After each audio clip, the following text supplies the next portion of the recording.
Hello বন্ধুরা, দেখো আজ রাত্রে সিমুইয়ের পায়েস বানাবো। তার জন্য 1 লিটার দুধ আমি ভালো করে জাল দিয়ে নিচ্ছি। এদিকে আমি ঘি দিয়ে সিমুইটা ভেজে রেখেছি।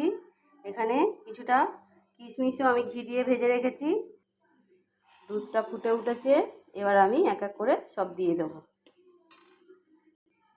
2টো তেজপাতা দিয়ে দিলাম,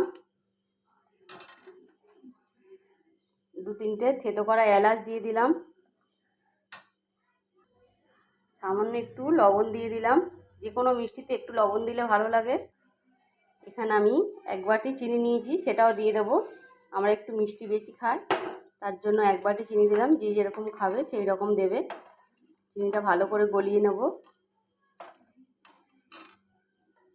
এইবার দুধের মধ্যে আমি আগে থেকে ঘিয়ে ভাজা কিশমিশ আর সিমুইটা দিয়ে দেবো। দিয়ে ভালো করে নেড়ে দেবো। এবার একটু ফুটবে, যখন ঘন হয়ে আসবে একটু ঘি দিয়ে আর নামিয়ে নেবো। দেখতে থাকো। সিমুইটা ফুটে উঠেছে, আর একটু গাঢ় হয়ে গেলে নামিয়ে নেবো আমি। ভালো লাগলে অবশ্যই আমার পাশে থাকবেন, লাইক কমেন্ট শেয়ার করবেন। ওপর থেকে একটু ঘি ছড়িয়ে দেবো 1 চামচের মতো। এবার গ্যাসটা বন্ধ করে দেবো। দিয়ে আমার সিমুইয়ের পায়েস রেডি হয়ে গেছে। কেমন হয়েছে অবশ্যই কমেন্ট করে জানাবে বন্ধুরা। Tata, bye bye.